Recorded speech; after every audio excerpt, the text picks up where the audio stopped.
ప్రవేశపెడతారు.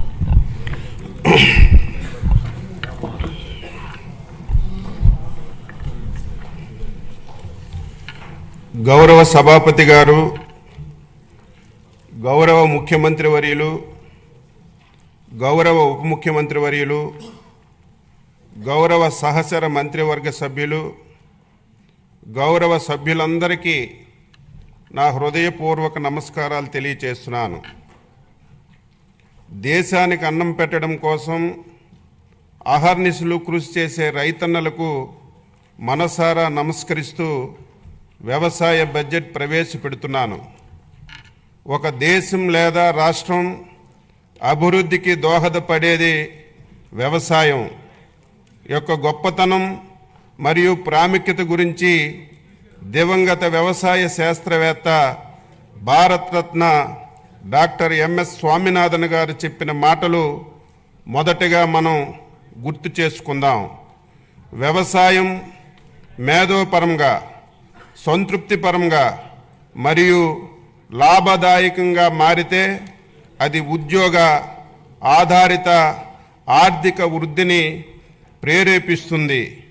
వ్యవసాయం కుంటుపడితే మరే రంగం సరిగ్గా జరిగే అవకాశం ఉండదు.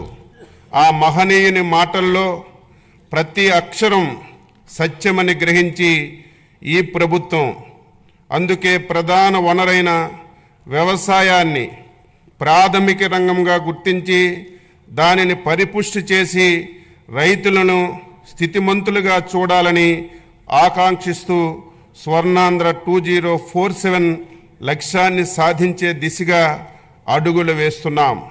వ్యవసాయ శాఖ ఆధునిక టెక్నాలజీని ఉపయోగించి రైతులకు సాగు ఖర్చులు గణనీయంగా తగ్గించవలనని, ప్రకృతి వ్యవసాయం వైపు మళ్లాలని, అధిక ఆదాయ పంటలు సాగుపై దృష్టి సాధించాలని, ఎగుమతికి అనువైన మరియు సన్న వరి రకాల సాగుని ప్రోత్సహించాలని మన ముఖ్యమంత్రి గారు శ్రీ నారా చంద్రబాబు నాయుడు గారు దృఢ సంకల్పంతో ఉన్నారు.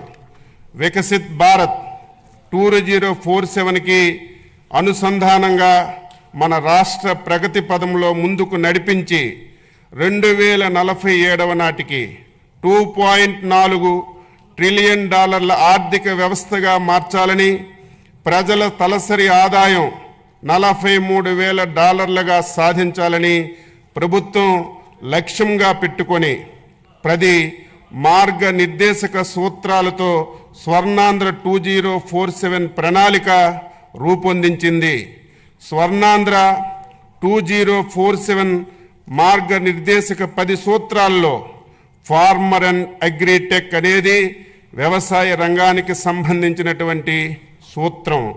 స్వర్ణాంధ్ర 2047 లక్ష్య సాధనంలో భాగంగా వ్యవసాయ రంగంలో 15% వార్షిక వృద్ధిని సాధించడానికి 11 వ్యవసాయ పంటలను గ్రోత్ ఇంజిన్లుగా గుర్తించి వాటి దిగుబడి పెంచడం మరియు ప్రకృతి వ్యవసాయంలో విస్తీర్ణం పెంపుకి కార్యాచరణ రూపొందించాం.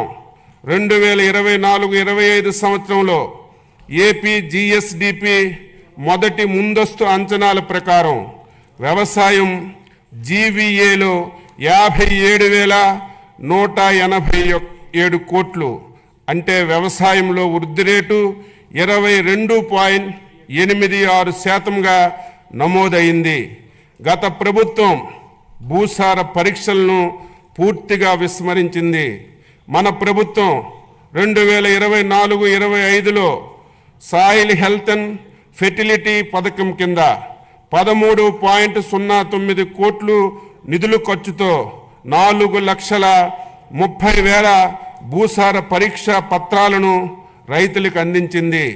అలాగే 2025-26వ సంవత్సరంలో 6 లక్షల భూసార పరీక్ష పత్రాలు రైతులకు అందించడానికి లక్ష్యంగా పెట్టుకున్నాం.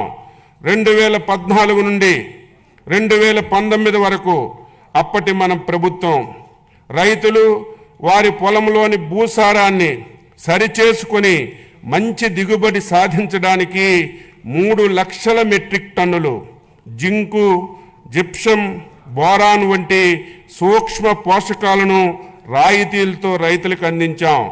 2019 నుంచి 2024 వరకు గత ప్రభుత్వం సూక్ష్మ పోషకాల సరఫరా పూర్తిగా నిలిపివేసింది.